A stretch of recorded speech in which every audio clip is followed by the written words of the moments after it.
Mastering Stocks. Chapter 1. How to invest in stocks.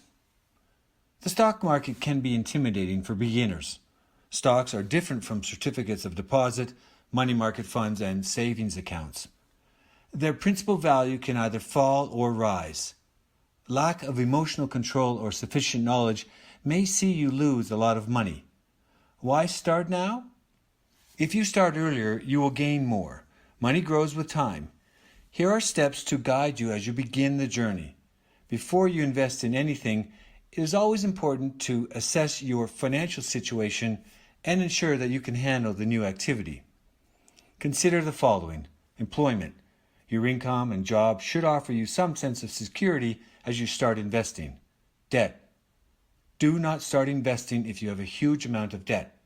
Pay off some of it or all. Family situation. Ensure a stable family situation first, one without a sudden change that requires money. Household budget. Include your investment ventures in your budget. Know the reason for investing and determine whether it is for a long-term or short-term goal. Create a cash reserve, not subject to risk of any kind. It should be equal to 3 or more months' worth of living expenses. This reserve will come in handy in case of an emergency. It will also help you stay calm if your risky investments drop. With an emergency fund in place, start by investing in a retirement account. This could be an IRA or a 401k. Retirement accounts make great investments because they are long-term and tax-sheltered. Start your investment journey with a low-cost online service. Robo-advisor services are perfect for investors who are not into DIY. They build an ideal portfolio for you based on your risk tolerance and needs. With an online stockbroker, you will be doing the trading. This means selling, buying, and researching. Start with ETFs, exchange-traded funds, or mutual funds. Funds are usually professionally managed, so stock selection will not be on you. Your only job is to determine the amount of money you would like to invest in a certain fund or group of funds. Mutual fund investing is hassle-free, but you can make it even better with index funds. There is no chance of you outperforming the market. However, you also cannot underperform it. This is perfect for new investors. Dollar cost averaging typically means buying into investment positions gradually as opposed to all at once. If you have a certain amount of money for investing, do not pour it all in. Inject it into the fund gradually. Investing in ETFs and mutual funds is safe, even for novices. But to go beyond that, you must learn as much as possible. Read books, the Wall Street Journal, and even take a course. Invest gradually in individual stocks. Dollar cost averaging is not available for stock investing. You will need to come up with something of your own. Make sure you diversify. Never put all your eggs in one basket. Spread out your capital. If you do not understand stock market basics, information on stock trading will not make sense to you. Some phrases such as intraday highs and earnings movers may not mean anything to you, and for the most part, they should not. Long-term investors especially do not have to understand these words or even the stock market in general. But if you plan on trading stocks, understanding the stock market is a must, or at the very least, know the basics. The stock market consists of exchanges. Think NASDAQ and the New York Stock Exchange. Stocks are usually listed on an exchange, and it is like a market for the stock shares. Sellers and buyers come together to trade. This exchange tracks the price, demand, and supply of the stock. But a stock market is not like any other market. You cannot decide to go and pick whatever shares you want from the shelf. Brokers represent individual traders. The NASDAQ and New York Stock Exchange, or NYSE, open at 9:30 a.m. and close at 4 p.m. Depending on the broker, after-hours and pre-market trading sessions are available. Sometimes you will hear people say that the stock market is up or down. They are talking about one of the key market indexes. A market index monitors the performance of a certain group of stocks. The group of stocks represents a sector of the market, for example, technology, or the whole market. You may have heard of the Dow Jones Industrial Average, NASDAQ Composite, and the S&P 500, which are commonly used. These indexes are used by investors to benchmark their portfolio's performance, and sometimes they help them making trading decisions. Many investors know to create a diversified portfolio and to hold on to their stocks through thick and thin. Those that involve themselves in stock trading, however, love the action. Trading in stocks means buying and selling frequently to try and time the market. Stock traders seek to benefit from short-term events by buying at a low or selling for profit. Day traders are those that trade several times a day, while active traders trade several times a month.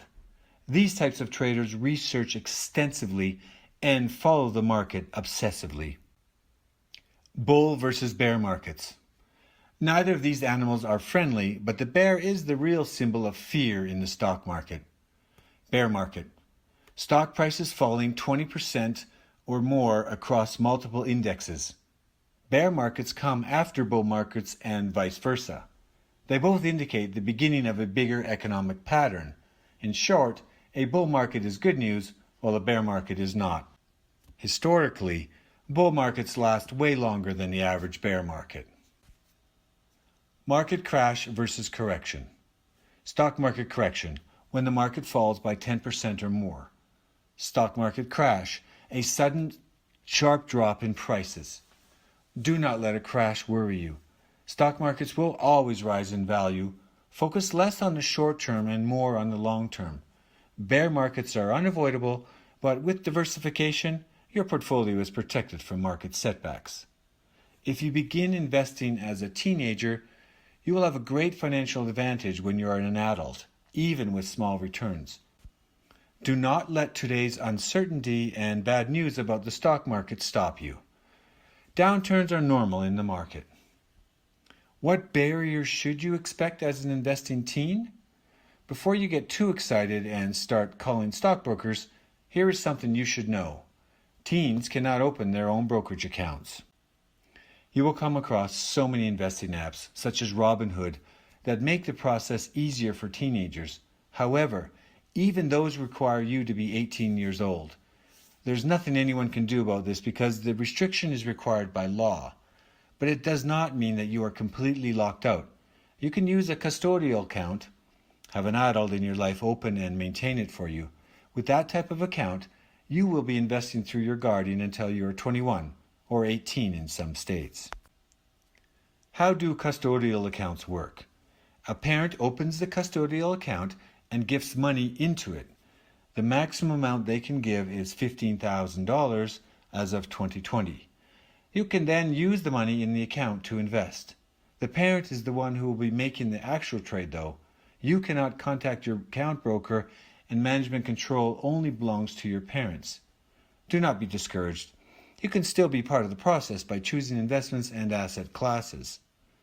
After a thorough assessment, these are some of the best services providing custodial accounts: E-Trade, Ali Invest, and Charles Schwab. Most people choose to invest for the long term, which is a fantastic idea.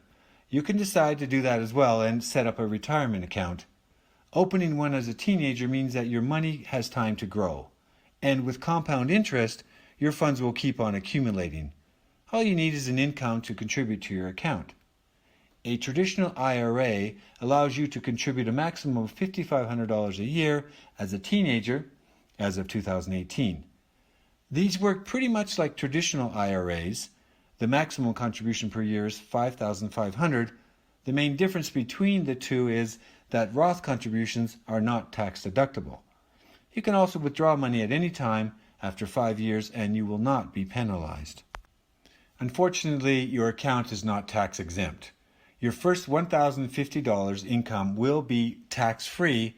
The next $1,050 will be taxed at 10%, and anything above $2,100 will be taxed at the marginal rate of your parents. What to put into your account? The best thing to do is begin with stocks, then dive into low-cost mutual funds. Your parents may say no to a custodial stock account. In that case, see if they'll agree to a high-yield savings account. Online ones are the best, and here are some good examples. Capital One, Ali Bank, CIT Bank, Discover, and Navy Federal Credit Union.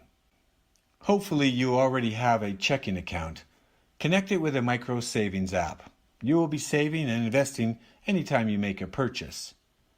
Investing in small cap stocks can be a smart move for the long-term investor. To optimize their returns, the investor must know when to buy them. Some people are wise and avoid market timing. However, there are tactical and strategic moves they can make to change the fund allocation in small cap stocks when the opportunity presents itself. There are investors that select an appropriate mutual fund allocation for small cap stocks and stick to it for the entire period. Occasionally, they rebalance the portfolio, quarterly or annually. Nonetheless, active investors can, in smart ways, alter the exposure of small cap stock funds for the purposes of improving performance in the long term. In rising rate environments, small cap stocks in the US have outperformed the large cap stocks, according to history. These rising rates are observed when the Federal Reserve is no longer reducing interest rates to facilitate the economy or when an economy is starting to recover. Another time when you should consider buying small cap stocks is when the market appears to have been down for quite some time.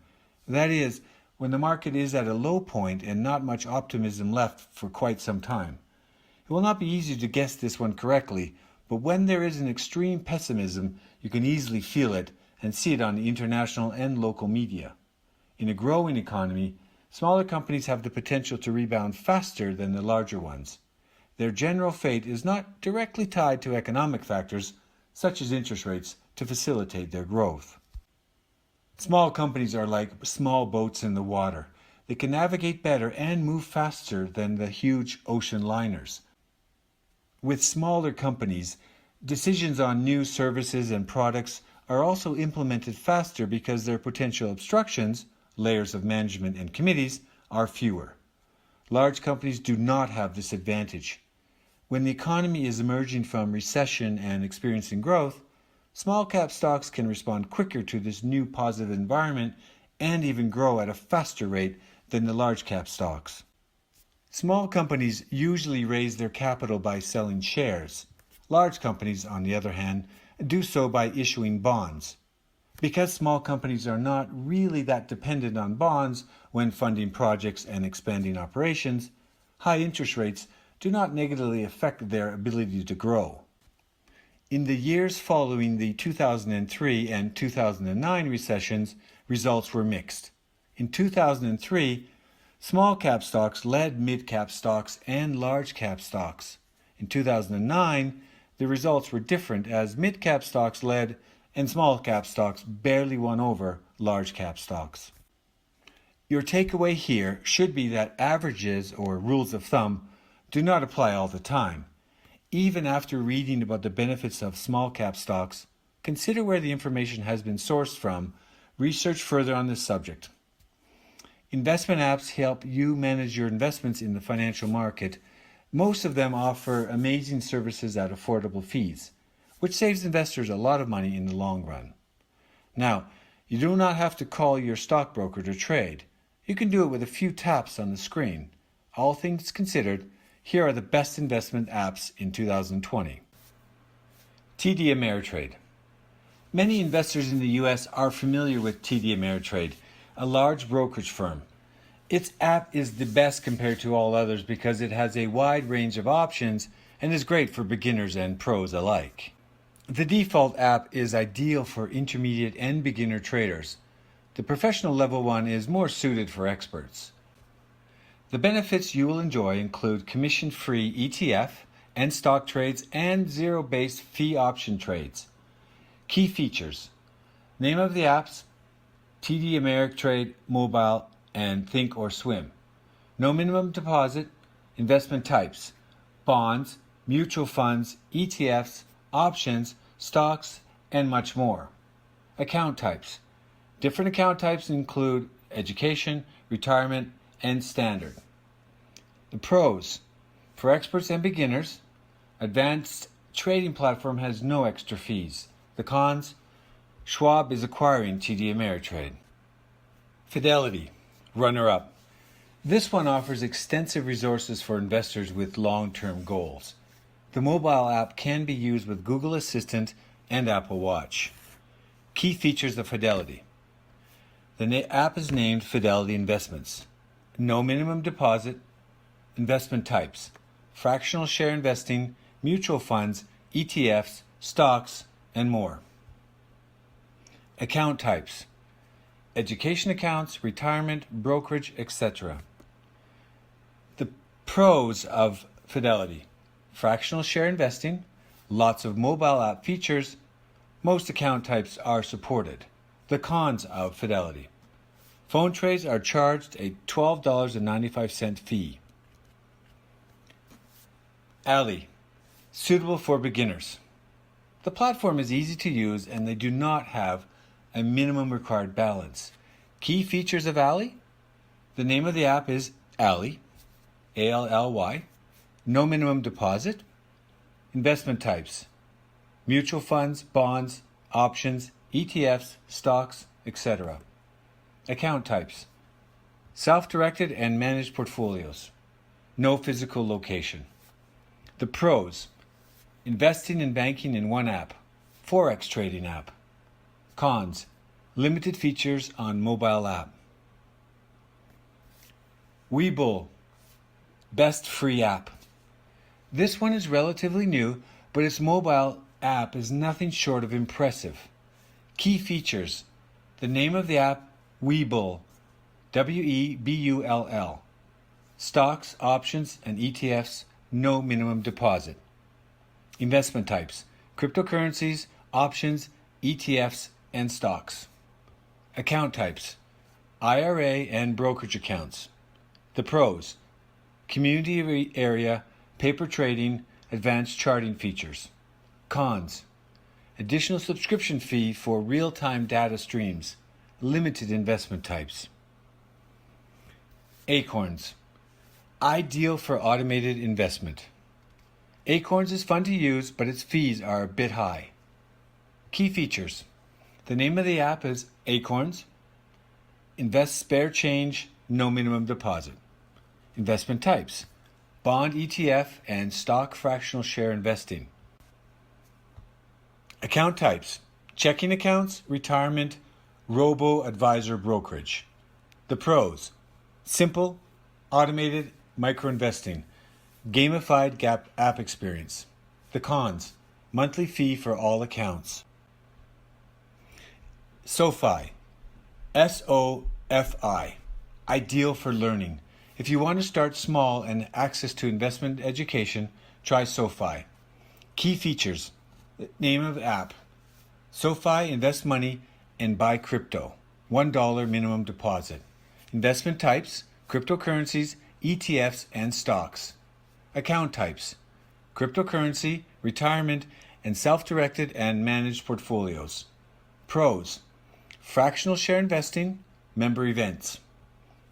Cons: lack of advanced research tools, limited investment assets.